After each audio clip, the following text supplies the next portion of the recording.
श्रावण के इस पवित्र पावन अवसर पर, श्रावण के इस पवित्र पावन अवसर पर ये पवित्र कथा जो आप और हम श्रवण करने के लिए बैठे हैं, करुणा सागर, कृपा सागर, दया सागर और शिव जो करुणा की मूर्ति है, दया की मूर्ति है, वह नित्य ही दया करने वाली, करुणा करने वाली।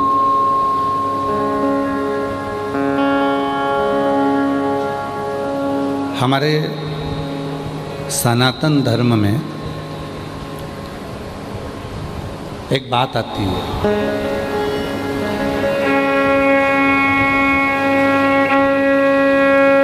जिसको हम कहते हैं,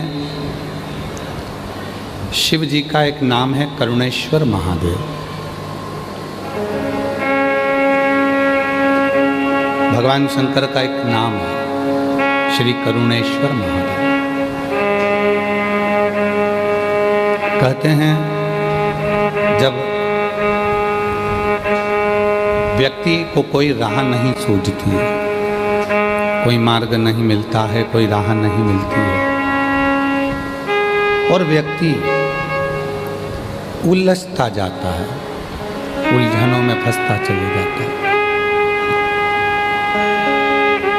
तब जल के अंदर थोड़ा सा चंदन का छींटा देकर, एक दाना चावल का शिव को समर्पित कर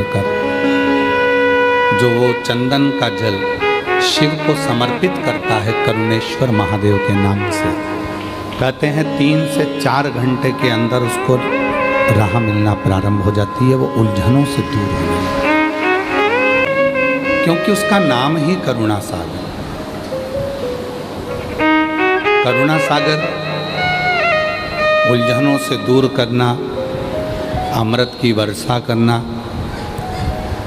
सुख देना, शांति देना, वैभव देना, तकलीफों को मिटाना, ये करुणेश्वर महादेव।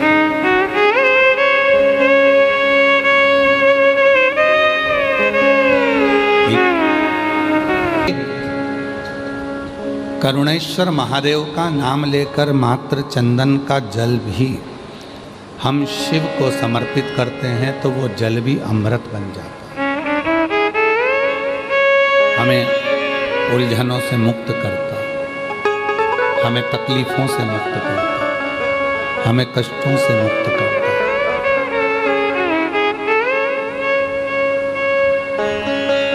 पर शिव महापुराण की कथा कहती है कि भगवान शंकर को रिझाने के लिए 2-3 चीजों का स्मरण रखें। पहला, शिव को रिझाने के लिए आडंबर से दूर रहें। अगर भोलेनाथ जी को रिझाना है तो आपको दिखावा नहीं करना, आडंबर नहीं करना। दूसरे नंबर पर है, शिव को रिझाना है तो व्यर्थ का खर्चा और व्यर्थ की चर्चा, इन दोनों से दूर। शिव को रिझाने के लिए व्यर्थ के खर्चे से भी दूर रहना और व्यर्थ के चर्चे से भी दूर। कर्जा लेकर कोई व्रत मत करना, कर्जा लेकर भगवान शंकर की पूजन मत करना, कर्जा लेकर कोई उद्यापन मत करना, कर्जा लेकर कभी जिंदगी में शिव महापुराण की कथा मत कराना। लेकर ना तो शिव पुराण की कथा कराई है, ना शिव पूजन करी है, ना साधना। कितना सुंदर कहा है। शिव महापुराण की कथा कहती है, भगवान शंकर का चरित्र कहता है, शिव तत्व कहता है, शिव पुराण कहता है। तुम्हारी पूजन की थाली लेकर तुम शिव जी के मंदिर में गए हो,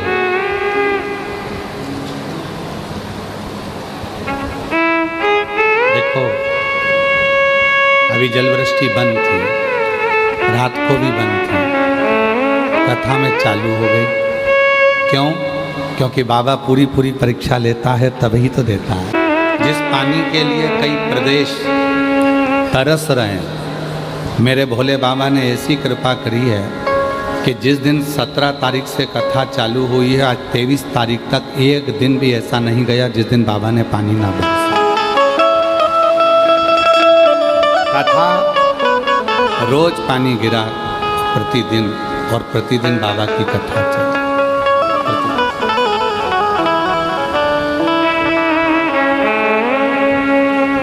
तो भगवान शंकर को रिझाने के लिए 2-3 चीज़ों का ध्यान रखो। पहले नंबर पर है, शिव जी को दिखावा पसंद नहीं है, आडंबर पसंद है। आप शिव जी को कोई दिखावे से प्राप्त नहीं कर सकते। शंकर भगवान को दिखावा प्रिय नहीं है। और दूसरे नंबर पर है, शिव की पूजन में, शंकर भगवान के व्रत में, शिव की साधना में, शिव के उद्यापन में, या शिव महापुराण के लिए कर्जा लेकर कभी शिव पुराण की कथा मत करवाओ, कभी उद्यापन मत करो, कभी अनुष्ठान मत करो। कर्जा लेकर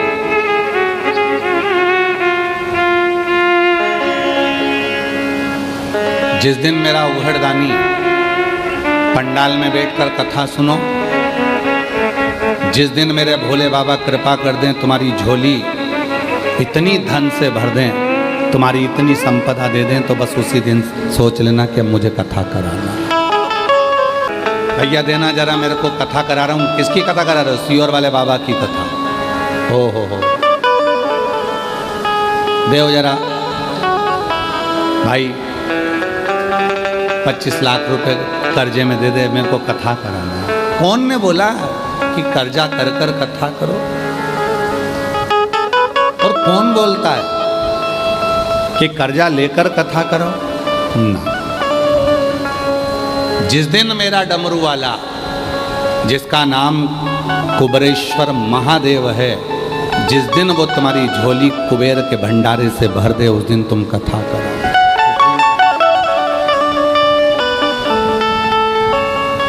कर्जा लेकर नहीं, आडंबर कर कर नहीं।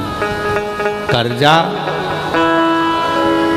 व्यर्थ का कर्जा और व्यर्थ की चर्चा, ये दोनों ही शिव को प्रिय नहीं। व्यर्थ की चर्चा भी मत करो। व्यर्थ का कर्जा हो ना व्यर्थ की चर्चा। कल दया सिंह जी खड़े हुए थे हमारे अग्रसेन भवन में। हम जब एक व्यक्ति से बात कर रहे थे यजमान वर्ग से, तो दया सिंह जी भी खड़े हुए थे। तो दया जी, हमने उनसे, वो बोले कि हम कथा कराएं, आप सबसे मिलना। हमने कहा, ना तो हमें व्यर्थ की चर्चा करना आती है और ना हमें व्यर्थ की बात करना आती है। हम जितनी देर मिलेंगे दया जी, और आप भी जितनी बार कथा लेने आए, हमने एक ही बात कहा, कथा हम भिलाई को दें चाहे कहीं पर भी दें, पर शर्त एक ही है, हम किसी से मिलेंगे नहीं। आप कथा सुनो, भजन करो, कीर्तन करो, मंत्र जाप करो और अपना स्मरण करो। और मैं साधुता देता हूँ दया सिंह जी आपको कि आप कभी, ये तीसरी कथा है, आपने ना तो ये कहा कि मेरे भाई से मिलो, मेरी बहू से मिलो, या मेरी ये भतीजी से मिलो, भतीजे से मिलो, या मेरे रिश्तेदार से मिलो। हम आपको इसके लिए धन्यवाद देते हैं कि ये होना चाहिए। साधु सीहोर वाला बाबा अगर किसी गरीबड़े से नहीं मिल सकता तो सेठ से क्यों मिले? क्यों मिले? तो केवल मेरे ओघड़दानी से, मेरे शिव से। हाँ, हम कथा में आते हैं, उस समय पर अगर कोई मिलने के लिए खड़ा है, बैठा है, तो हम जरूर मिलते हैं। हम कथा से जाते हैं, कोई आकर बैठ गया, खड़ा हो गया, तो हम उसको जरूर हाथ जोड़कर उससे जरूर मिलते हैं। ऐसा नहीं कि हम नहीं मिलते, पर अलग अलग मिलने के लिए 2 दिन है, कथा का 5वां दिन और 6ठा दिन। शाम के समय आधा घंटा, वो भी मन हुआ तो, नहीं हुआ तो। कई लोग कहते हैं गुरुजी हमारे वो महाराज जी आते हैं, ये महाराज जी आते हैं, वो बाबा जी तो ऐसे हैं कि रात को बैठे 8 बजे से तो मिले 11, 12, 1 बजे तक, फिर सवेरे से मिल लो, शाम से मिल लो। नहीं, हम आपसे कहते हैं सियोर वाले से मिलने की ललकता मत रखना, डमरू वाले से मिलने की ललकता रखना। शिव से सियोर वाला बाबा तो आपके जैसा है। आप भी एक लोटा जल चढ़ाते हो, हम भी चढ़ाते हैं, आप भी भजन करते हो, हम भी भजन करते हैं, आप भी भोजन करते हो, हम भी भोजन करते हैं। और निवेदन है, जिनको भगवान बनने का शौक हो उनको भगवान बनाओ। हमें इंसान है और हमें इंसान रहने दो। हमें इंसान है, हमें इंसान, हमें भजन करने दो, अपना स्मरण करने दो, भक्ति करो।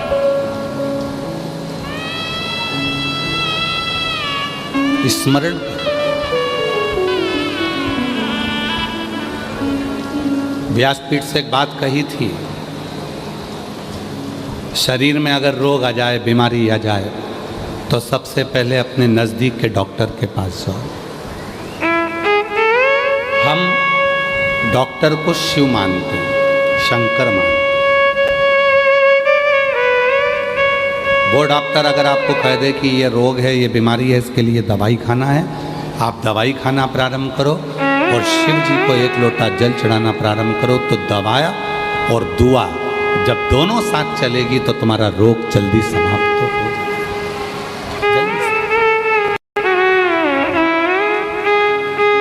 शिव को रिझाने के लिए आडंबर ना करें, शिव को रिझाने के लिए दिखावा ना करें, और शिव को रिझाने के लिए ना तो व्यर्थ का खर्च करे और ना व्यर्थ की चर्चा। ना खर्चा करना है ना चर्चा करना। और उठाओ, 30 साल हो गए शिव महापुराण की कथा को बाँचते बाँचते। इन 30 साल के अंदर इस व्यासपीठ से कभी तुमसे कहा हो कि बाजार से ये सामान खरीद के लाना और शिव जी को ये चढ़ाना, तो आज तक इस व्यासपीठ ने कभी नहीं कहा कि इतना रुपया खर्च करना तब तुम शिव की पूजन करना। इस व्यासपीठ ने तो जो भी उपाय बताए वो दुर्बा के, कनेर के फूल के, बेलपत्री के, घर में कोई सामान है काली मिर्च उसका, गेहूं का दाना घर में है तो उसका, चावल का दाना घर में है तो उसका। इस व्यासपीठ ने जितने उपाय बताए, और ये जितने उपाय हैं, जितने उपाय लोग कहते हैं ये उपाय हमें मिलते नहीं हैं। तुम एक शिव पुराण देखते हो, गीता प्रेस गोरखपुर की शिव पुराण पढ़ो, उसके बाद में एक एक पुराणों का अध्ययन करो, उप पुराणों का अध्ययन करो। लिंग पुराण है तो लिंग पुराण भी उप पुराण का अध्ययन करो, शिव पुराण है तो शिव पुराण की उप पुराण का अध्ययन करो, श्रीमद् भागवत पुराण है तो उसकी उप पुराण का अध्ययन करो। सारी पुराणों का अध्ययन करिए, आपको सब कुछ मिलेगा जो इस व्यासपीठ से बताया जाता है। उसका एक एक शब्द आपको पूरी पुराण में मिलेगा कि कहाँ काली मिर्ची, कहाँ अरहर की दाल, कहाँ गेहूं का दाना, कहाँ अनाज, कहाँ अक्षत, कहाँ दुर्वा, कहाँ बेलपत्र, कहाँ शमी पत्र, उसका वर्णन एक एक। बस तरीका, और वो तरीका जरूर हम बताते हैं कि बेलपत्र को किस दिशा में बैठकर चलाना है, दुर्वा को कैसे चढ़ाना है, ये तरीका, और तरीका होना जरूरी है। डॉक्टर के यहाँ जाते हो, डॉक्टर ने सारी दवाइयाँ दे दी और कह दिया सब खा जाना सुबह से। बोलता है डॉक्टर, जम के बोलो जरा, नहीं। डॉक्टर क्या बोलेगा, ये दवाई सुबह खाली पेट की है, भोजन के पहले खाना। ये दवाई सुबह उठते समय ले लेना, एसिडिटी की है। ये दवाई दूध से लेना, ये दवाई कुनकुने पानी से लेना, ये दवाई रात को सोने के टाइम की एक ही लेना है, सुबह मत खा लेना। डॉक्टर ने दवाइयाँ दी, सबका तरीका बताया कि कौन सी दवाई कब और कैसे लेना है। उसी तरह शिव महापुराण भी अपना तरीका बताती है कि बेलपत्र चढ़ाते तो तुम्हारी जिंदगी निकल गई, जल चढ़ाते तो तुम्हारी जिंदगी निकल गई, पर शिव पुराण सुनने वालों ने चढ़ाने का तरीका सीख लिया, और जब चढ़ाने का तरीका सीखा तो शिव जी ने झोली भरना चालू। पहले भी चढ़ाते थे, शिव मंदिर पहले भी जाते थे, शिवरात्रि पहले भी करते थे, सावन पहले भी आता था, शिवरात्रि पहले भी आती थी। पर अब सावन के महत्व को तुम जान गए, अब सोमवार के महत्व को तुम जान गए, अब शिवरात्रि के महत्व को तुम जान गए, पूजन का तरीका तुम जान गए कि गेहूं चढ़ाने से संतान की वृद्धि होती है। कनेर का पुष्प अगर अशोक सुंदरी वाली जगह पर चढ़ाया जाता है तो बच्चे जिद नहीं करते। वही कनेर का पुष्प जब जलाधारी पर, जो पार्वती जी की जगह पर चढ़ाया जाता है, तो नारी के उदर में अगर कोई तकलीफ हो जाती है, बच्चेदानी में कोई तकलीफ हो जाती है, तो वो समाप्त हो जाती है। वही कनेर का पुष्प जब शिवलिंग पर चढ़ाया जाता है तो रोग से मुक्त होता है। ऐसे कनेर के पुष्प को चढ़ाने का तरीका शिव पुराण ने बता दिया, दुर्वा चढ़ाने का तरीका शिव पुराण ने बता दिया कि गणेश भगवान शंकर का जहाँ से जल बहता है उसका राइट स्थान जो होता है पानी बहने वाली जगह, वहाँ दुर्वा को 7 दुर्वा जब हम शिव को समर्पित करते हैं, शंकर भगवान को समर्पित करते हैं, तो चाहे 32 वर्ष की उम्र हो गई हो, चाहे 42 वर्ष की उम्र हो गई हो, शादी जरूर होती है। तो ये तरीका शिव पुराण ने बताया, जिसको आप लोगों ने स्वीकार किया। पूर्व की सारी कथाओं में केवल तरीके बताए, कैसे रिचा, कैसे।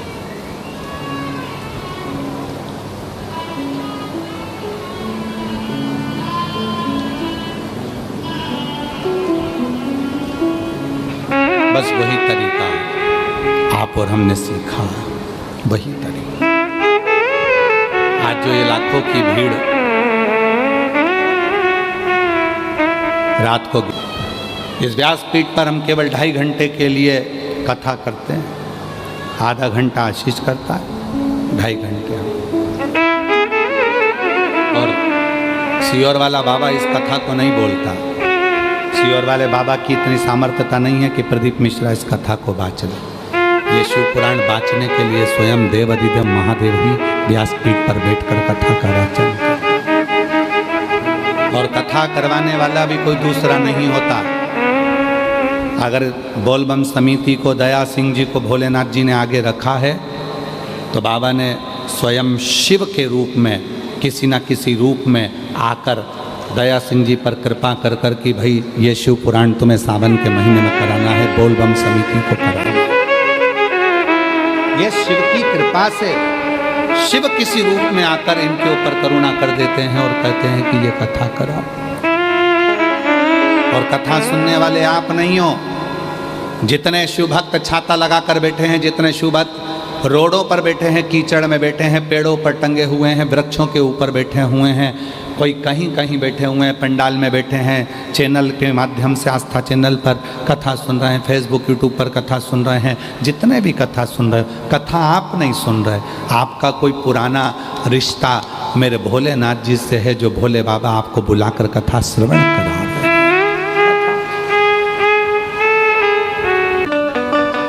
एक कथा कह दें, अगर आप लोग श्रवण करेंगे और अपने जीवन में उतारे तो एक बड़ी सुंदर कथा। लोग कहते हैं सियोर वाला बाबा या ये बाबा या वो बाबा, बाबा नहीं, ये व्यासपीठ करती है, शिव करता है, इंसान नहीं। एक गांव में एक सेठ जी रहते थे, पन्नालाल सेठ। क्या नाम था? जम के बोलो। पन्नालाल सेठ।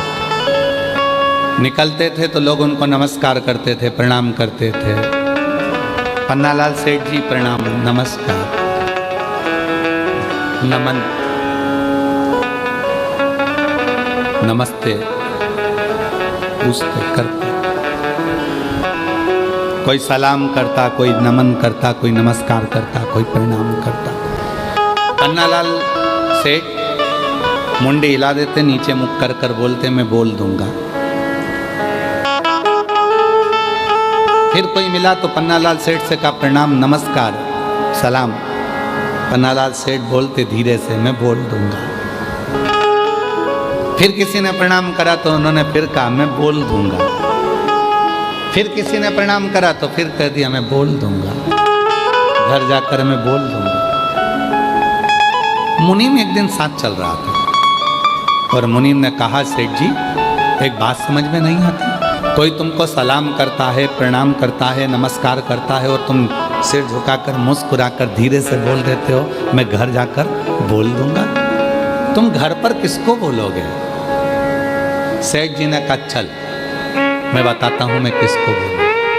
सेठ जी पन्नालाल जी गए, तिजोरी खोली और लक्ष्मी जी से कहा आज मैं रास्ते में से जा रहा था तो वो सलाम कह रहा था, वो प्रणाम कह रहा था, वो नमस्कार कह रहा था। मुनीम ने पूछा तुम घर पर आकर लक्ष्मी जी से पैसे से कहते हो कि वो तुम्हें प्रणाम कर रहा था? हाँ। मुनीम ने पूछा ये क्यों? पन्नालाल सेठ कहने लगे जब मैं गरीब था, जब मेरे पास कुछ नहीं था, कोई मुझे सलाम नहीं करता था, ये सब सलाम पैसे को करा जा रहा है, ये सारा प्रणाम कुर्सी को करा जा रहा है, ये सारा प्रणाम धन को करा जा रहा है, ये सारा प्रणाम लक्ष्मी को करा जा रहा है। लक्ष्मी नहीं होगी तो कोई प्रणाम नहीं करता, कोई सलाम नहीं करता, और लक्ष्मी है तो सब प्रणाम करता।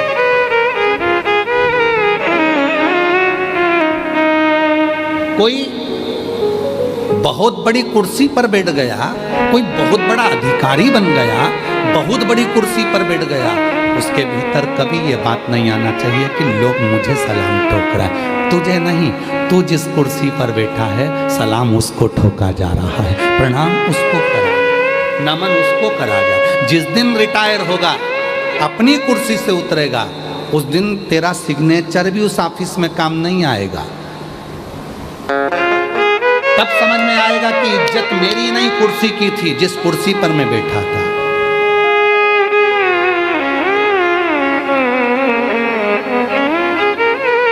कुर्सी की इज्जत नहीं है, इज्जत तुम्हारी नहीं, इज्जत उस कुर्सी की है जिस कुर्सी पर तुम बैठे हो, जिस कुर्सी पर तुम्हें बिठाया। पन्नालाल सेठ कहते हैं मुनीम से जब मेरे पास धन नहीं था तो लोग मुझे पन्नू पन्नू कहते थे, हे पन्नू इधर आ, हे पन्नू उधर आ, और जैसे ही मेरे पास धन बढ़ा तो लोग सलाम भी ठोकते हैं, प्रणाम भी करते हैं, नमस्कार भी करते हैं। ये प्रणाम इसीलिए पन्नालाल सेठ कहते हैं धीरे से सिर झुकाकर मैं घर जाके बोल दूंगा, मैं घर जाकर बोल दूंगा। मेरी जीजियों, बस ये स्वभाव तुम्हारे अंदर जिस दिन आ जाएगा, समझ लेना कि दुनिया के सबसे बड़े संत, साधु, सन्यासी, तपस्वी और एक श्रेष्ठ व्यक्ति आप बन गए कि लोग हमें नहीं, हमारे वैभव को, हमारी कुर्सी को, हमारे पद को, हमारी प्रतिष्ठा को, हमारे धन को, हमारी दौलत को नमन करते हैं।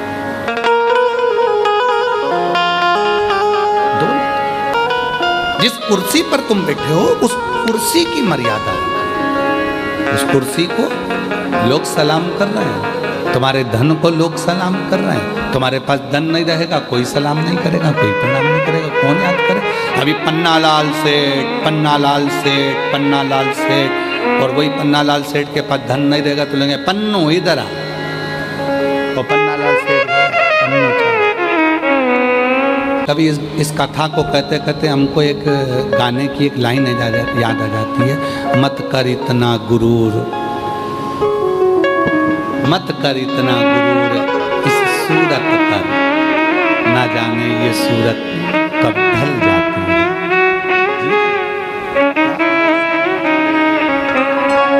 पर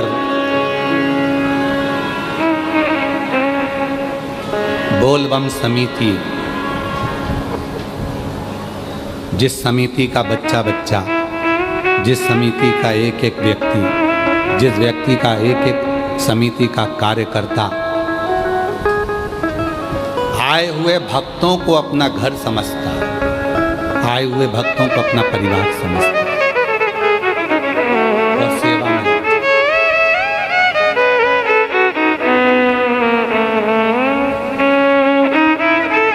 लाल सेठ घर जाते समय लक्ष्मी से कहते हैं कि लोगों ने तुम्हें सलाम कहा है, लोगों ने तुम्हें प्रणाम कहा है, लोगों ने तुम्हें नमस्कार कहा है। मुनीम कहते हैं आप पैसे को जाकर के, हाँ क्योंकि सम्मान इसका हो रहा है। तो जितने भी बहुत ऊंचे ऊंचे पद पर बैठने वाले, चाहे अधिकारी हो, चाहे राजनेता, सत्ताधारी, वैभवपति, कोई भी हो, वो अपनी कुर्सी को जाकर कहो कि ये सलाम तुम्हें करा गया है, ये प्रणाम तुम्हें करा गया है, ये नमस्कार तुम्हें करा गया है। जिस कुर्सी पर मैं बैठा हूँ, जिस पद पर मैं बैठा हूँ, ये प्रणाम उसका है। कोई दूसरा बैठेगा तो उसका प्रणाम होगा, कोई तीसरा बैठेगा उसका प्रणाम होगा, कोई चौथा बैठेगा उसका। और निवेदन है, बस यही बात हमने कथा की अपने अंदर उतार कर रखी है कि कोई हमें अगर नमस्कार भी करता, पहले तो हम उससे पाँव भी नहीं छुआते। हम हमारे, क्योंकि तुम सब मेरी बहनें हो, अब हमारी बहन होने के बाद, हमारी बहनी होने के बाद में, आप हमारी बहन होने के बाद में हमारे चरण छू अपने भाई के, ये हमें ठीक नहीं लगता।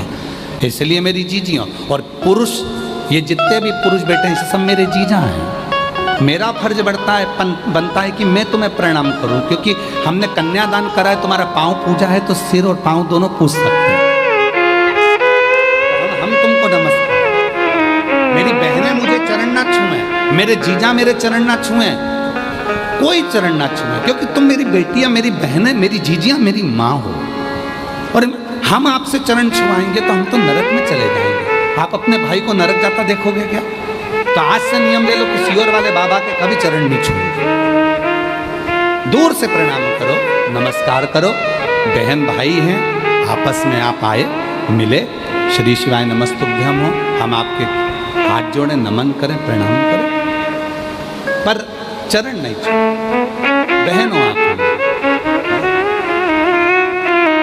हम कैसे छुए? जिस प्रदोष की कावड़ पूरा सीहोर, मध्य प्रदेश सीहोर में लोग जिस कावड़ का दर्शन करने के लिए आते हैं, मात्र कावड़ के वो 2 लोटों का दर्शन करने के लिए, उस छड़ी का दर्शन करने के लिए लोग कावड़ भरने के लिए कुबेरेश्वर धाम पहुंचते हैं। अभी 25, आज 23 है, कल का दिन बीच में, परसों लोग कावड़ भरने सुबह 9 बजे माँ सीवन के तट से कुबेरेश्वर धाम तक आएंगे, केवल उस कलश का दर्शन करने के लिए और जल भरने के लिए, क्योंकि प्रदोष की कावड़ सीहोर की जो भराती है उसको कामना कावड़ कहा जाता है।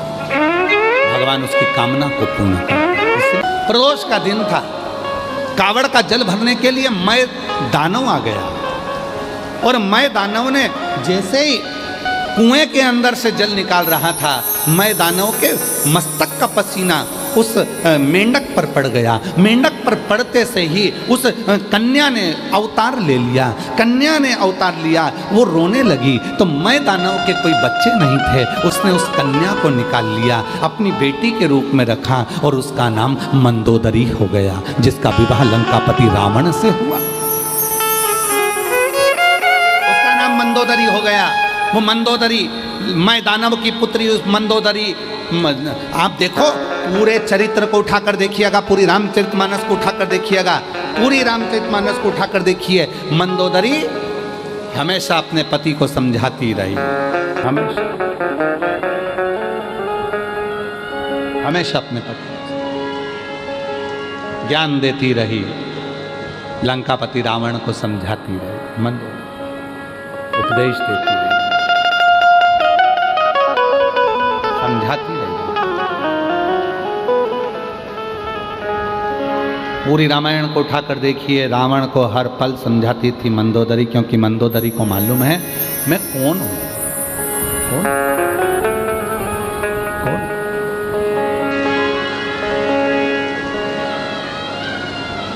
मैं दानव ने मंदोदरी से विवाह कर लिया। मैं दानव ने मंदोदरी का विवाह लंकापति रावण से कर दिया। रावण से कहते हैं, जितना रावण शिव की साधना करता था, जितना रावण शंकर की आराधना करता था, जितना रावण शिव की साधना में डूबा रहता था, उससे 4 गुना ज़्यादा शिव की साधना में मंदोदरी डूबी रहती थी। क्यों? आप सबको मालूम होगा, स्मरण में होना चाहिए आपको। पूरी लंका तहस नहस हो गई थी, केवल एक मंदोदरी ऐसी थी जिसके शिव भक्ति के कारण वो पूरी की पूरी लंका वापिस वैसी की वैसी हो गई थी। आशीर्वाद 2 तरह का होता है। बोलो कितनी तरह का? जम के बोलो जरा। 2 तरह। आप लोगों ने आशीर्वाद लिया किसी का? अरे बोलो तो जम के। आशीर्वाद 2 तरह का होता है। कौन कौन सा होता है? अब लोग कहेंगे गुरुजी आशीर्वाद भी तो होता है। बिल्कुल होता है। जितने आस्था चैनल पर सुन रहे हो, जितने फेसबुक यूट्यूब पर सुन रहे हो, जितने सोशल मीडिया पर सुन रहे हो, जितने ये पवित्र शिव महापुराण के प्रांगण में जयंती स्टेडियम भिलाई में बैठकर कथा सुन रहे हो, जानते हो आशीर्वाद 2 तरह का होता है। एक आशीर्वाद चरण छूकर लिया जाता है। क्या छूकर लिया जाता है? चरण छू। एक आशीर्वाद चरण छूकर लिया जाता है और दूसरा आशीर्वाद दिल छूकर लिया जाता है, किसी के मन को छूकर। मन कब छुएगा? चरण छूना सरल है और चरण छूकर आशीर्वाद लेना सरल है, पर दिल छूकर कोई की तुमने हेल्प कर दी, किसी को कोई सहयोग कर दिया, किसी का कोई कष्ट मिटा दिया, किसी को कोई तकलीफ थी, तुमने उसका साथ दे दिया। जो आशीर्वाद मन से मिलेगा वो तुम्हारी पूरी जिंदगी को तार देगा, पूरे जीवन को तार।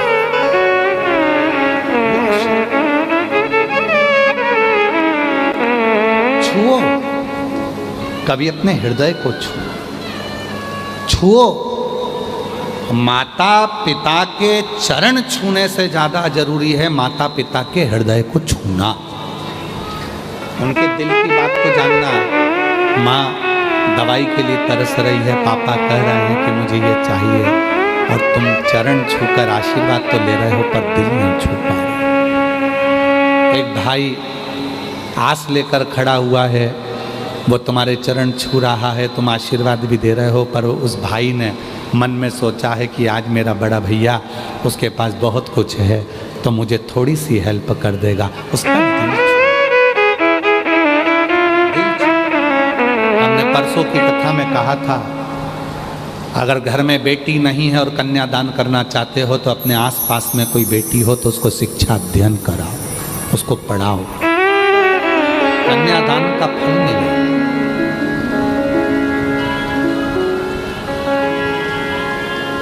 आशीर्वाद 2 तरह का होता है, एक चरण छूकर लिया जाता है, दूसरा दिल छूकर लिया जाता है। चरण छूकर मिला वो अपनी जगह पर है, पर किसी का दिल तो छू।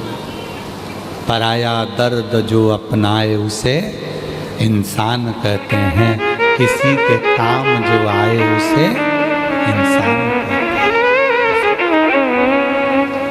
ये भारत की संस्कृति का, स्वयं खा लेना सुकृति है, छुड़ा कर खा लेना विकृति है, और बांट कर खाना ये मेरे भारत देश की संस्कृति है। ये मेरे भारत देश की संस्कृति है। जो मिला वो दिया, जो मिला। आप सब कौशल प्रदेश के हो, माँ कौशल्या जी की भूमि से हो, माँ कौशल्या जी के जन्मस्थली से हो। आप सब जानते होंगे कि जब माँ जानकी जी विवाह कर आई थी, कौशल्या जी ने एक फल दशरथ जी को दिया।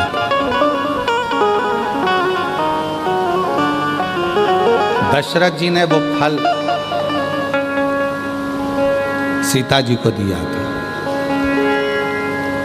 अब तुम्हारी गोद में अगर कोई फल दे देना तो तुम ये सोचो ये तो मेरे लिए दिया, मैं ही पूरा खाऊंगी, पूरा मेरा, ये सब मेरा। कौशल नरेश की पवित्र कौशलपुर कौशल्या जी के गांव से, नगर से आप लोग, कौशल प्रदेश से आप। कौशल्या जी ने एक फल दिया दशरथ जी को, दशरथ जी ने वो फल सीता जी की गोद में डाल दिया, और दशरथ जी ने कहा सीता जानकी हमारे घर की मर्यादाओं को दर्शाना। बहू के श्रेष्ठ कर्म को दर्शा। फल लिया मां जानकी जी ने, गई। घर में जितने सदस्य थे उतने उस फल के टुकड़े करे दशरथ जी के हाथ में लाकर दे दिए। दशरथ जी ने पूछा, क्या है ये फल जो आपने दिया था? फल? दशरथ जी ने आशीर्वाद दिया, बहू आज मुझे अच्छा लगा। इसी को भारत देश की संस्कृति कहते हैं, जो बांट कर खाया। जो फल तुमको दिया था वो फल तुमने बांट कर सबको देने का प्रयास करा, ये श्रेष्ठ है। अब कहाँ रहे, कहाँ संस्कृति रह गई? नींद का भी अपना एक दौर है, नींद का अपना एक दौर है। नींद को समझने वाले समझ सकते हैं कि माता पिता जागें उससे पहले बेटों को जागना चाहिए। माँ बाप जागे उससे पहले बेटे को जागना चाहिए, माँ जागे उससे पहले बेटी को जागना चाहिए, गुरु जागे उससे पहले शिष्य को जागना चाहिए।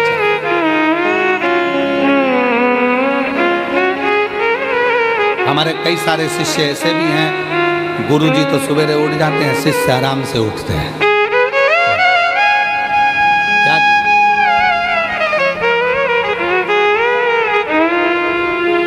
गुरु जागे उससे पहले शिष्य को जागना चाहिए, बाप जागे उससे पहले बेटे को जागना चाहिए, माँ जागे उससे पहले बेटी को जागना चाहिए, और सास ससुर जागे उससे पहले बहू को जागना चाहिए। पर अब नियम दूसरा हो गया।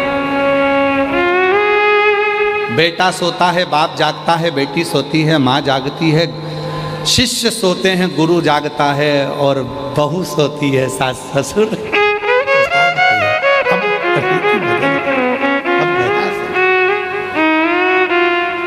निवेदन है, ठीक है, आप कब जाग रहे हो उससे मतलब नहीं, पर अपने भीतर से रोज जागो। अपने भीतर से काम, आसक्ति, तृष्णा, लोभ, वासना, इनसे थोड़ा जागो। थोड़ा अच्छी कुर्सी मिले उसका सदुपयोग करो, अच्छा पद मिले उसका सदुपयोग करो, अच्छी प्रतिष्ठा मिले उसका सदुपयोग करो, अच्छा वैभव मिले उसका सदुपयोग करो, अच्छा धन मिले उसका सदुपयोग करो। एक दिन कुर्सी, पद, प्रतिष्ठा, यश, धन, वैभव एक दिन ऐसा आता है कि फिर उससे उतरना जाना पड़ता है, फिर उस क्रम में आना पड़ता है। उसका प्रयोग कर लो, सही प्रयोग, सही समय। अभी अपने सिग्नेचर से काम हो रहा है तो सिग्नेचर का सदुपयोग करो। किसी गरीबड़े का, किसी अनाथ का, किसी को शिक्षा की, किसी को चिकित्सा की जरूरत है, किसी को आपके एक सिग्नेचर की जरूरत है जिससे उसकी जिंदगी बच सकती है। प्रयोग करो, एक समय ऐसा आएगा वो सिग्नेचर तुम्हारे ऑफिस में तुम्हारा ही नहीं चल पाएगा। सदुपयोग करो उसका। एक समय ऐसा आएगा कि तुम्हारे घर में तुम्हारा ही पैसा तुम खुद खर्च नहीं कर पाओगे। हॉस्पिटल में पड़े होगे और दूसरे निर्णय ले रहे होंगे, इनको वेंटिलेटर पे कितने दिन रखना है, रखें कि नहीं रखें। ज़्यादा वेंटिलेटर पर रखेंगे तो ज़्यादा हॉस्पिटल का खर्चा बढ़ जाएगा। जिसने कमाया उसी का पैसा उसमें नहीं लगा पाओगे, वो खुद नहीं लगा पाएगा। इसलिए अपने धन का भी सदुपयोग खुद करो और तुम्हारे शरीर का भी सदुपयोग खुद करो। रोज प्रतिदिन अपने शरीर का भी सदुपयोग करो, योगा करो, प्राणायाम करो प्रतिदिन। ये शरीर बड़ी मुश्किल से मिला है, ये ऐसे ही नहीं कमाना। और उसके साथ में थोड़ा बन सकता है तो परमार्थ का काम करो। अपने को भगवान ने अच्छी शिक्षा दी है, 4-5 बच्चों को इकट्ठा करो अपने मोहल्ले के, उन बच्चों को शिक्षा अध्ययन कराओ, पढ़ाना सिखाओ। किसी को चिकित्सा की जरूरत है, कोई ले जाने वाला हॉस्पिटल नहीं है, हाथ पकड़कर उसको हॉस्पिटल लेकर जाओ। और फिर निवेदन करेंगे, तुम्हारा बुखार आएगा तो कोई भी हाथ पकड़ लेगा, चक्कर आएगा तो कोई भी हाथ पकड़ लेगा, पर जब समय का बुरा चक्कर आता है तो कोई हाथ पकड़ने वाला नहीं मिलता है। इसलिए उसका सदुपयोग करो, समय का सदुपयोग करो, शरीर का सदुपयोग करो, वैभव का सदुपयोग करो, धन का सदुपयोग करो। पर कई लोग तो ऐसे हैं कि अपने भूमि का भी सदुपयोग नहीं कर पाते। कई लोग कथा सुनने वाले अगर किसी की दुकान के सामने जाकर बैठ जाएं, किसी के ओटले पर जाकर बैठ जाएं, कोई कथा सुनने वाला किसी के ओटले पर जाकर बैठ जाए तो लोग नाराज हो जाते हैं, मेरे ओटले पर बैठा है, दूसरे दिन वो लाएगा पानी डाल देगा, यहाँ कोई बैठेगा ही नहीं। ओटले पर नहीं बैठने देते, तो विचार करिएगा, जो ओटले पर बैठने नहीं दिए हैं वही एक दिन मर के भूत प्रेत बन जाते हैं और उनका फिर ओटला बन जाता है। महाराज जी कहते थे इनका ओटला बना, तो बड़े प्रेत है, जीवात्माएं घूम रही है, क्योंकि किसी को बैठने नहीं दी, कभी किसी को पानी नहीं दिया, कभी किसी को भोजन नहीं दिया, उसका ओटला बन गया। तुम जाना रोड के किनारे पे बहुत सारे ओटले बने दिखेंगे जिसपे ओटलों पर लोग धूप बत्ती लगा रहे होंगे। ओटले में इन्होंने कभी जिंदगी में किसी को बैठने नहीं दिया तो इनका ओटला बन गया।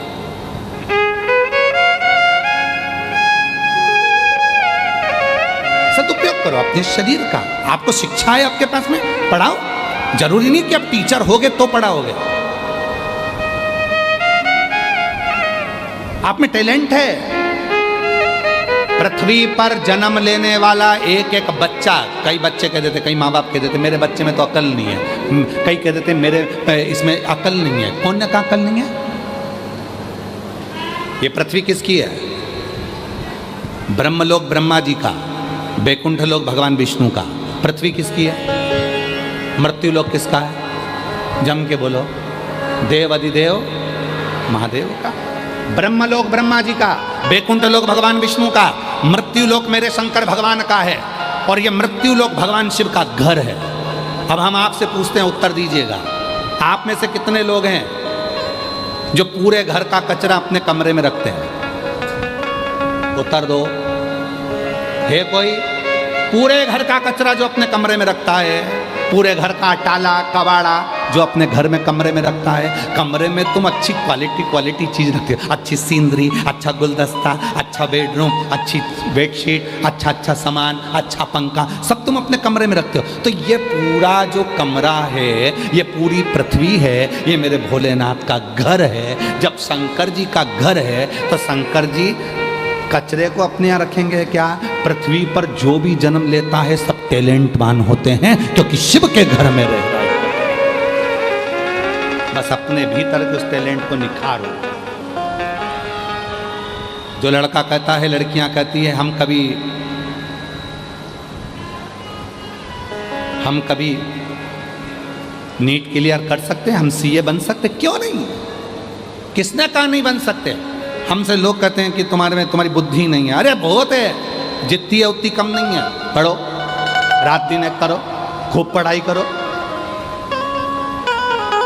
खूब पढ़ाई करो, कौन मना करता? बहुत अच्छी बात कही है।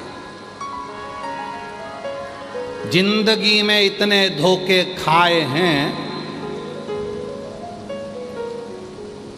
जिंदगी में इतने धोखे खाए हैं, अब तो शहद भी उसी से खरीदता हूँ जिसका मुंह सूजा हुआ होता है।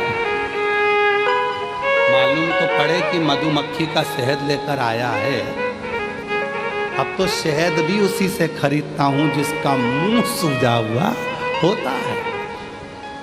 दिखता है कि शहद असली है, काटा है 2-4 जगह, काटा। मेरे शिव कथा कहती है, इसलिए शंकर की कथा कहती है, शिवपुराण कह रहे हैं। भगवान देव अधिदेव महादेव का चरित्र कह रहे हैं, महाराज शंकर जी का पवित्र चरित्र कह रहे हैं।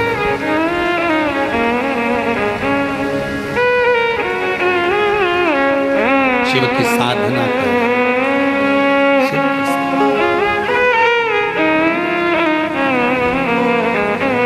शिव साधना से एक स्त्री, एक नारी, एक बेटी, एक बहन, एक माँ अपने पूरे घर को बचाकर,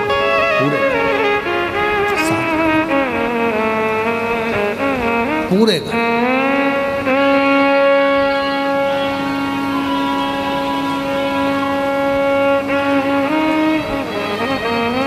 कई जेंट्स लोग कह देते हैं हम दिन भर दुकान पर बैठे रहते हैं, दिन भर काम करते हैं, ऑफिस में रहते हैं, दिन भर नौकरी करते हैं,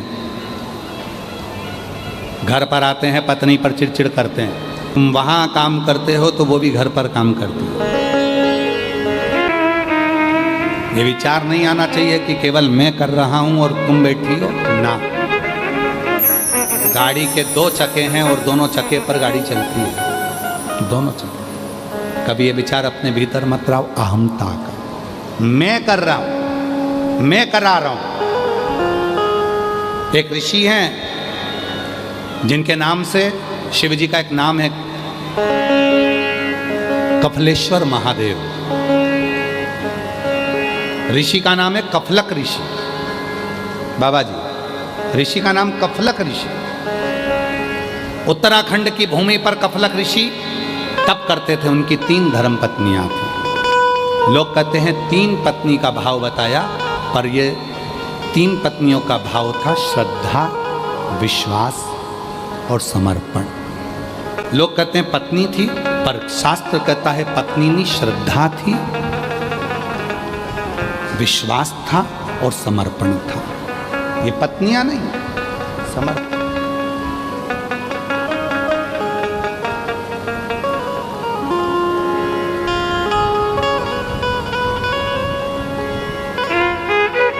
ये समर्पण है। कफलक ऋषि श्रद्धा को धारण कर कर, विश्वास को धारण कर कर, समर्पण को धारण कर कर उत्तराखंड की भूमि पर चले गए। एक गुफा के अंदर तप करने लगे। उनके तप करने का कारण केवल इतना था कि शिव जी से उनको 3 प्रश्न करना था, केवल 3 प्रश्न भोलेनाथ जी से, और कुछ भी। कोई चाह नहीं है मांगने की, कोई चाह नहीं है कुछ पाने की, केवल प्रश्न करना है। कफलक ऋषि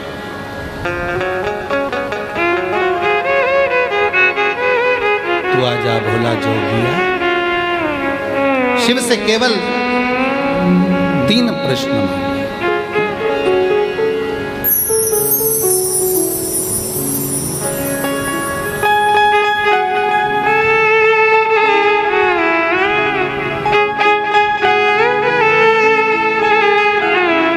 शिव को पुकारने के लिए, शंकर को पाने के लिए शिव जी से केवल 3 प्रश्न,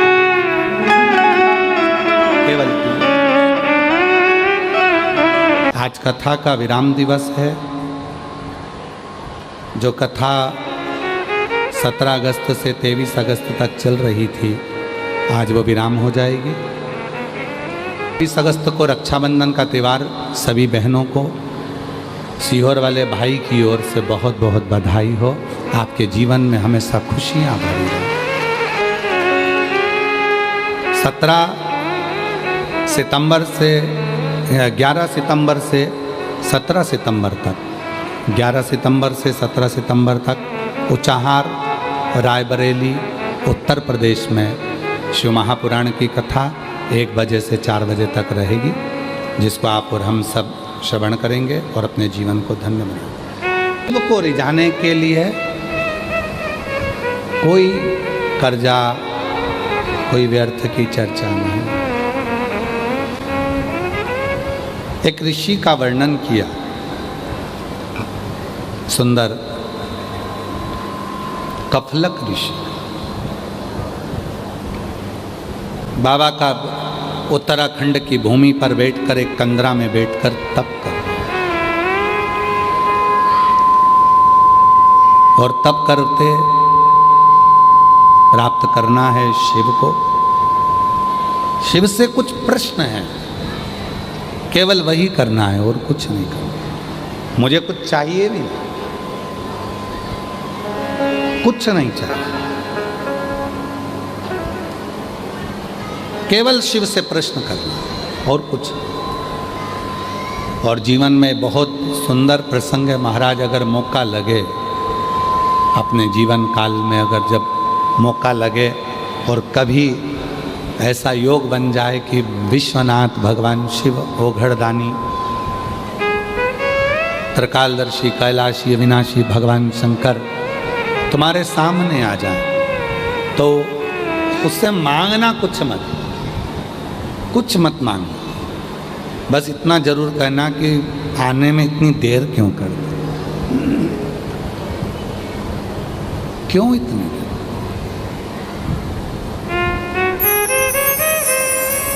तो उत्तराखंड की भूमि पर, उत्तराखंड की कंदराओं में कफलक ऋषि तप कर रहे हैं, साधना कर रहे हैं। और उत्तराखंड की भूमि पर जब कफलक ऋषि तप कर रहे थे, केवल शिव की भक्ति, शिव की साधना करने का कारण केवल इतना था कि 3 प्रश्न थे, उन 3 प्रश्नों का उत्तर चाहिए। केवल कुछ प्रश्न हैं जिनका उत्तर चाहिए, 3 प्रश्न। भगवान देवाधिदेव महादेव से प्रार्थना करें। और आपसे भी निवेदन है, भगवान शिव जब मिले तो पूछना कि क्यों इतना देर कर दी, आप आए नहीं और सुबह हो गई, मेरी पूजा की थाली धरी की धरी गई। कारण किस कारण से, क्यों नहीं आए? कफलक ऋषि के सामने, कफलक ऋषि के सामने, कफलक ऋषि के सामने, कफलक ऋषि के सम्मुख में भगवान शिव प्रगटे। और आपको अभी कहा था, समर्पण, विश्वास और श्रद्धा, ये 3। अभी माननीय मुख्यमंत्री जी कह रहे थे कि दीदी श्रीमती कौशल्या देव सहाय जी प्रत्येक कथा में आती हैं। हम कहें कि इनका भाव, समर्पण शिव में बहुत है। ये भगवान शिव की ही अविरल भक्ति है। एक बार जोरदार ताली बजाएं श्रीमती कौशल्या देवी सहाय जी के लिए। समर्पण है। पार्थिव शिवलिंग का निर्माण हो, और हमने पहले भी कहा, आदिवासी वनवासी क्षेत्र की जितनी भी बेटियां हैं, आदिवासी वनवासी क्षेत्र की जितनी भी बेटियां, उनको शिक्षा के क्षेत्र में कैसे आगे बढ़ना चाहिए, उसके लिए श्रीमती कौशल्या देवी सहाय जी सहायक बनकर आगे बढ़ते हैं। बहुत साधु। और मैं तो माननीय मुख्यमंत्री जी को भी साधुवाद दूंगा, जो आज हमारा केंद्र और पूरी ये छत्तीसगढ़ की पूरे आनंदमय सरकार मिलकर आज पूरे छत्तीसगढ़ को नक्सल मुक्त करा रही है। उसके लिए साधुता की साधना में और कहीं ना कहीं अच्छे कर्म में लगा हुआ। मैं पुनः छत्तीसगढ़ शासन को इसके लिए साधुता दूं। साधुता शिव कथा कह रही है, भगवान शंकर का चरित्र कह रहा है, शिव पुराण कह रही है। कफलक ऋषि भगवान शिव की साधना करते हैं। साधना में क्या चाहिए? अभी आपको कथा में कहा था कि व्यर्थ का खर्चा और व्यर्थ की चर्चा, ये दोनों ही हमें बर्बाद कर देते हैं। शिव पूजन में ना तो तुम कभी कर्जा लो, शिव पूजन में ना तुम कभी किसी से धन लो।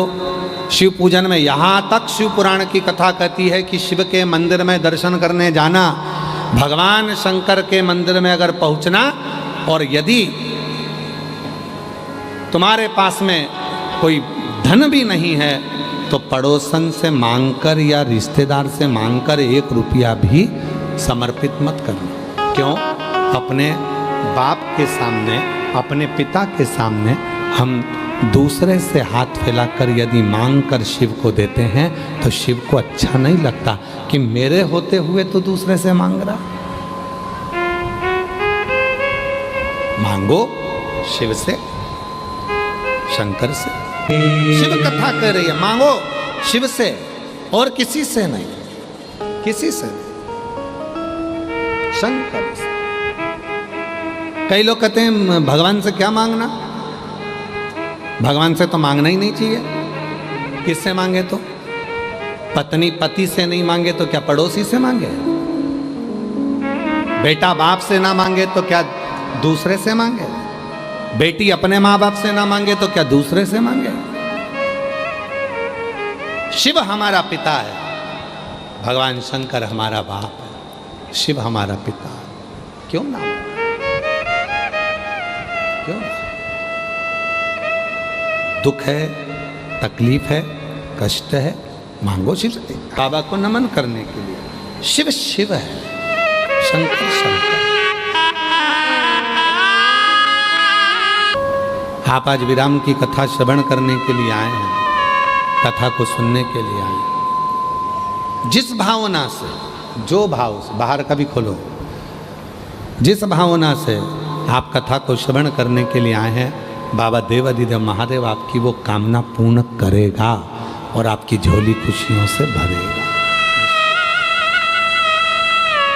कफलक ऋषि ने जो तप किया, साधुता बहुत बहुत माननीय मुख्यमंत्री जी की एक बार जोरदार करतल ध्वनि देकर साधुता।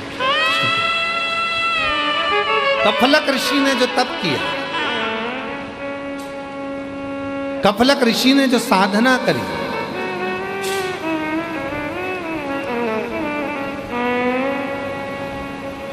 जो तप साधना करी, जो साधना, कफलक ऋषि, शिव प्रकट हो, भगवान ओघड़दानी, भगवान शंकर त्रिकालदर्शी, कैलाशी, अविनाशी, भगवान शंकर प्रकट, शिव प्रकट हो, भगवान शंकर प्रकट हुए, शिव जी प्रकट हुए। पूछा, मेरे तप करने का कारण क्या है, क्यों किया गया? कफलक बाबा से भगवान शिव पूछ रहे हैं, कफलक ऋषि से भगवान शंकर पूछ रहे हैं, भगवान शिव पूछे, भगवान शंकर पूछे, क्या कारण? कहा, केवल कुछ प्रश्न हैं जिसके उत्तर के लिए मैंने आपको प्रकट कर दिया। कुछ प्रश्न। क्या प्रश्न है? क्या प्रश्न? कहा महाराज, इस प्रश्न है, मेरा एक प्रश्न है कि संसार में जब मनुष्य जन्म लेता है,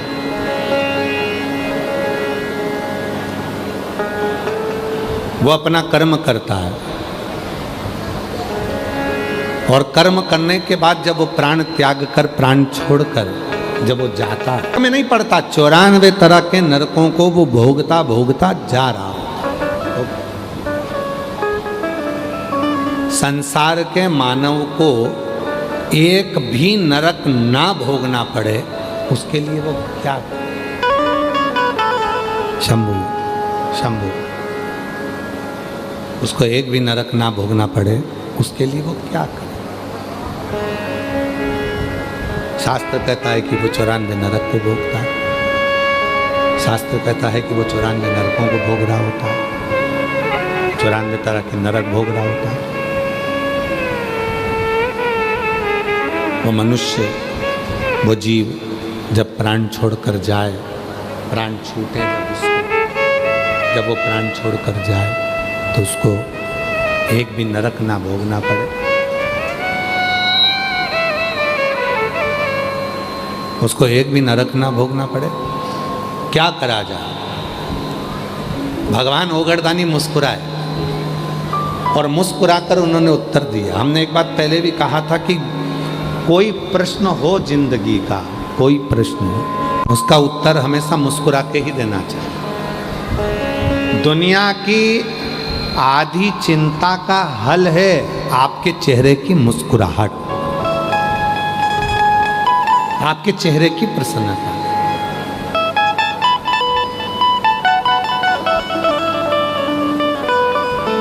जीव जब प्राण छोड़ता है 94 तरह के नरकों को भोगता है और 94 तरह के नरक को भोगने के बाद फिर जीव 94 तरह के नरक को भोगने के बाद में फिर वो जीव जाता है। उस जीव को 94 तरह के नरक भोगना ही नहीं पड़े, उसके लिए क्या करा जाए? क्या करें उसके लिए कि उसको 94 तरह के नरक ही ना भोगना पड़े? शिव जी ने कहा कि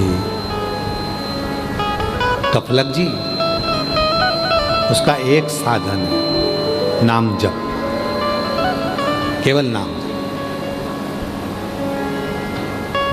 चाहे तुम राम नाम जप लो, चाहे तुम कृष्ण नाम जप लो, चाहे तुम शिव नाम जप लो, तुम्हारी मर्जी पड़े जो जपो। पर यदि नरक से छूटना है, नरक से यदि छूटना है तो भगवान के मंत्र जाप करना ही पड़ेगा।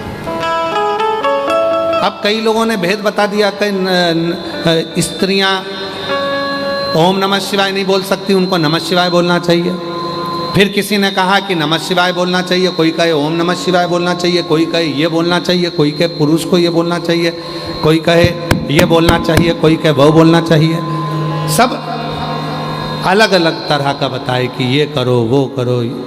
शिव महापुराण सीधा सीधा कह दी, कुछ ना करो, अगर तुमसे ना बने तो श्री शिवाय नमस्तुभ्यम।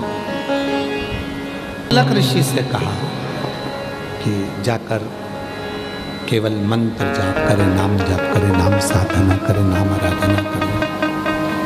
जब मंत्र का जाप करोगे, नाम जाप करोगे, नाम स्मरण करोगे, नाम जप करोगे, नाम कीर्तन करोगे, नाम जप करोगे तो नरक नहीं। कफलक ऋषि ने नरकों के कथन को कहा, और वो नरकों के कथन कर कफलक ऋषि नरकों के कथन को कहते हैं। मंत्र जाप, नाम जाप की महत्वता बताई गई कि नाम जाप करने पर, मंत्र जाप करने पर, नाम जप करने पर सारे नरकों से छूटा जा सकता। प्रश्न और है क्या? तो कहा मेरा दूसरा प्रश्न, मेरा दूसरा प्रश्न है, दूसरा प्रश्न कि हम पुनरपि जननम पुनरपि मरणम, फिर जन्म फिर मरण, फिर जन्म फिर मरण, इधर आओ इधर इधर आओ, फिर जन्म फिर मरण, फिर जन्म फिर मरण, बार बार जन्म, बार बार मृत्यु से हम पुनरपि जननम पुनरपि मरणम की इस प्रपंच से कैसे छूटे? कैसे छूटे? जन्म मरण के प्रपंच से हम छूटे तो छूटे कैसे? कैसे छूट सकते? जन्म मृत्यु का जो चक्र है, जन्म मृत्यु का जो प्रपंच है, इससे हम छूटे तो छूटे कैसे? क्या कर सकते? कहा शिव कह रहे हैं, जिस मनुष्य को जन्म और मृत्यु के जो चक्र है उससे अगर मुक्त होना है, उससे अगर मुक्त होना है जन्म और मृत्यु के चक्र से, तो गले में रुद्राक्ष हो, मस्तक पर भस्म हो और मुख पर शिव का नाम हो। ये त्रिवेणी का संगम, इसको त्रिवेणी संगम कहा गया। मस्तक का त्रिपुंड भस्म का, गले में रुद्राक्ष हो और मुख पर शिव का नाम, इसको त्रिवेणी संगम कहते हैं। त्रिवेणी के स्नान से, त्रिवेणी के स्नान से हम जन्म और मृत्यु के प्रपंच से छूट जाते हैं। उसी तरह मस्तक पर जब भस्म लगी हो, गले में जब रुद्राक्ष पड़ा हो और मुख में शिव का नाम हो, तो ये त्रिवेणी का जब संगम होता है तो मनुष्य जन्म और मृत्यु के प्रपंच से छूट जाता है। पुनरपि जननम पुनरपि मरणम के प्रपंच से छूट जाता है। ये भी बंद है, इनसे छूट गए।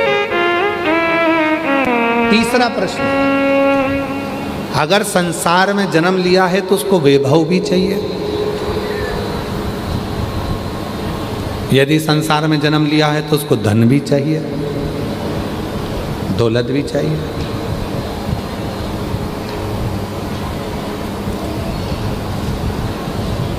नहीं है उसके पास इतना वैभव, नहीं है उसके पास इतना धन, तो वो धन कैसे प्राप्त कर सकता है? बाबा जी जगत गुरु शंकराचार्य जी ने कनक धारा स्तोत्र का पाठ बताया था लक्ष्मी के। जगत गुरु शंकराचार्य जी ने अपनी भाषा में उसका वर्णन किया और वो स्वयं शिव का दिया हुआ, शंकर का दिया। इसलिए जगत गुरु शंकराचार्य जी ने कनक धारा स्तोत्र का स्मरण करा। कहा जब मनुष्य धन विहीन होता है, वैभव विहीन होता है, उसके पास में संपदा नहीं होती है, और अगर वो मेरे ही शिव नाम से, कुबेरेश्वर नाम से, शिव नाम से, कुबेर भंडारी के नाम से लाल चंदन का लेपन कर कर जब वो जल समर्पित करना प्रारंभ करता है तो निश्चित है उसके घर में वैभव की वृद्धि होना प्रारंभ। लक्ष्मी शिव कथा कह रहे हैं, शिव की सेवा खाली नहीं जाती। भगवान शंकर की सेवा कभी खाली नहीं, शिव की साधना कभी खाली नहीं जाती। करो, 7 दिन मिले थे जो तुमको प्राप्त हुए थे, उन 7 दिन में आपने कितनी सेवा करी, कितना भजन करा, कितना कीर्तन करा, उसका फल तो मेरा भोलेनाथ तुमको देगा। कफलक ऋषि को दर्शन देकर भगवान शिव वहीं रहे और कफलेश्वर महादेव के नाम से उत्तराखंड में आज भी शिव जी विराजमान। बोल कफलेश्वर महादेव जो बंधनों से मुक्त करते, बंधनों से। आगे वर्णन आया है 12 ज्योतिर्लिंग का। तुमरुका जी चंचुला देवी को सोमनाथ जी का वर्णन करते हैं। चंद्र को काया का रोग हो जाता है, उस रोग से मुक्त करते हैं। फिर वर्णन आता है मल्लिकार्जुन का, जहाँ भगवान शिव और पार्वती स्वयं जाकर षडानंद कार्तिकेय जी को दर्शन देते हैं। अगला वर्णन है श्री महाकाल जी का, दूषण नाम के राक्षस का संहार कर कर भगवान महाकाल बन जाते हैं। फिर वर्णन है ओमकारेश्वर का, विंध्य नामक पर्वत को दर्शन देकर बाबा ओमकार बन जाते हैं। केदारनाथ जी का वर्णन आया, नर नारायण को दर्शन दिया, श्री केदार के रूप में विराजमान हुए। कुंभकर्ण की पत्नी करकटी से एक बेटा हुआ भीम, जिसका संहार करा, शिव जी का नाम भीमाशंकर हो गया। मनु शत्रुपा को दर्शन देकर भगवान विश्वनाथ जी के रूप में विराजमान होते हैं। गौतम बाबा पर से गौ हत्या के दोष को मिटाया तो ब्रह्मा विष्णु महेश त्र्यंबक नाथ के रूप में विराजमान होते हैं। रावण को दर्शन देकर वैद्यनाथ जी के रूप में विराजमान हो गए। दारुक नाम के राक्षस का संहार कर कर नागेश्वर बन गए। राम जी द्वारा पूजित होकर स्थापित होकर रामेश्वर बनकर विराजमान होते हैं। सुधर्म नाम के ब्राह्मण की पत्नी घूष्मा, जिसके बेटे को जीवित कर कर भगवान कृष्णेश्वर महादेव बन जाते हैं। ऐसे 12 ज्योतिर्लिंग का स्मरण कराया। शिव कथा कहती है चंचुला देवी का पति उसी समय पर प्रेत योनि से मुक्त हो गया। प्रेत योनि से बिंदु चंचुला अखंड सौभाग्य धारण कर लेती है और पति के लोक में जाकर निवास करती है। तुमरुका जी ने हाथ जोड़कर निवेदन करा ईश्वर गोरा जी से, शिव पार्वती जी से, बाबा आप करुणा करिए। शिव कहते हैं सुनो तुमरुका जी, जब घोर कलयुग होगा, चारों तरफ कलयुग में हाहाकार मच रहा होगा, तब केवल एक साधन ये शिव महापुराण की कथा ही ऐसी होगी जो जीव के दुखों को मिटा दे, कष्ट मिटा।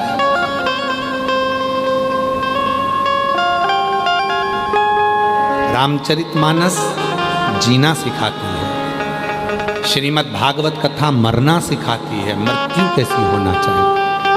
और शिव महापुराण की कथा एक ऐसी है जो मनुष्य को संसार में रहकर अपने दुख को नष्ट कर कर अपने जीवन को सुखी कैसे बना सकते हैं वो सिखाती है। देवादिदेव महादेव कहते हैं सुनो तुमरुका जी, संसार सागर में जो शिव महापुराण की कथा इस पवित्र आनंद के साथ में श्रवण करेगा, जहां बैठकर वो कथा का रसतत्व ग्रहण करेगा, स्वयं उसके दरवाजे पर पहुंचकर उसको खुशियां प्रदान करूंगा। दुनिया के लोग शिव पुराण सुनने के लिए आएंगे, जो शिव पुराण की कथा को श्रवण करने के लिए आएगा, शिव कहते हैं उसके पीछे पीछे चलता चलता उसके दरवाजे पर पहुंचकर उसकी झोली खुशी से भर दूंगा। ये पवित्र कथा, ये पवित्र कथा बाबा देवाधिदेव महादेव की कृपा से देवाधिदेव महादेव ने एक बेलपत्र शिवपोथी को समर्पित कर समर्पण किया। ये पवित्र कथा देवाधिदेव महादेव की कृपा से श्रावण के महीने में जयंती स्टेडियम भिलाई में चल रही थी। बोलबम सेवा समिति के द्वारा अध्यक्ष श्री दयाशंकर जी द्वारा ये पवित्र कथा का दिव्य आयोजन आयोजित हुआ। भाव से जल वृष्टि होती रही। आप लोग छाता लगाकर 5 पंडाल, छत्तीसगढ़ के इतिहास की सबसे दिव्य और भव्य कथा है, जिसमें 5 पंडाल।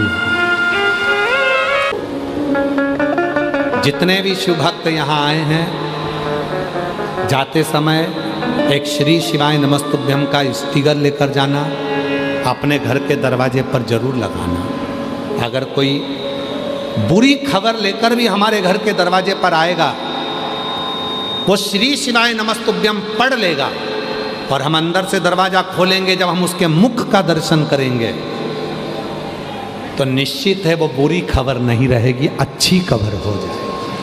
अच्छी खबर।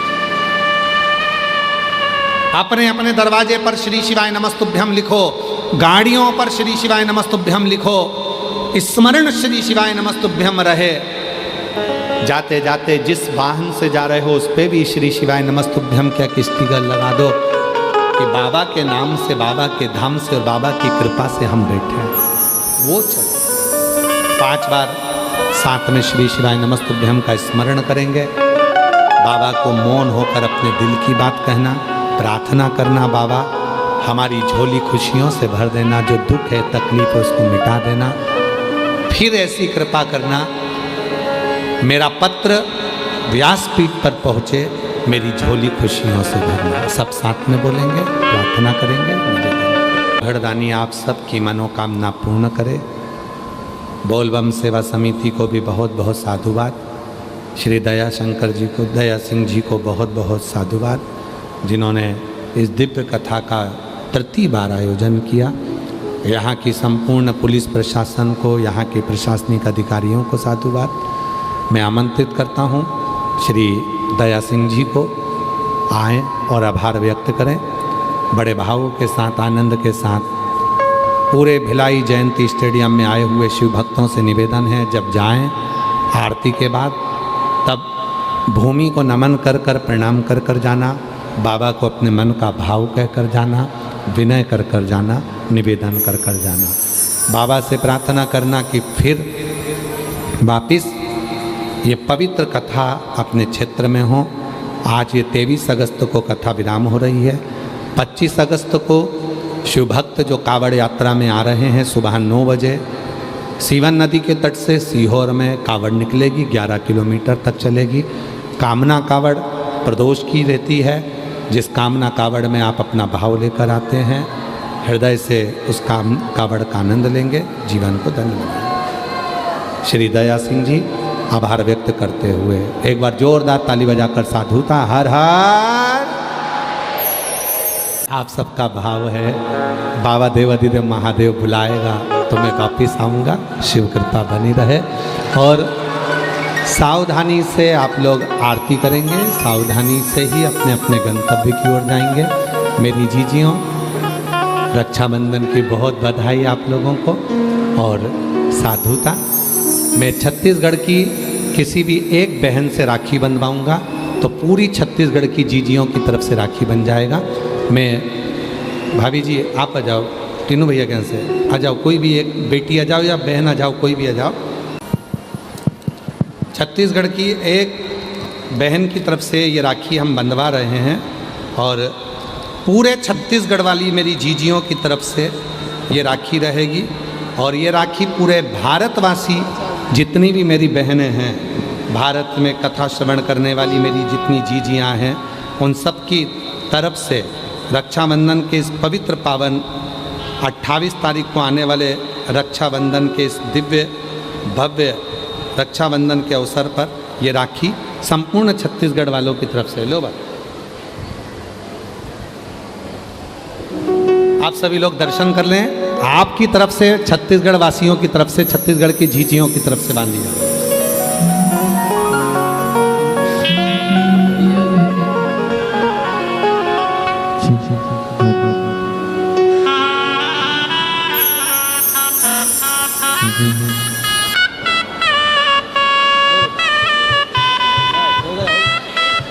शंभु आरती का क्रम होगा और दिव्य आरती के क्रम में आप और हम सब सम्मिलित होंगे भाव के साथ।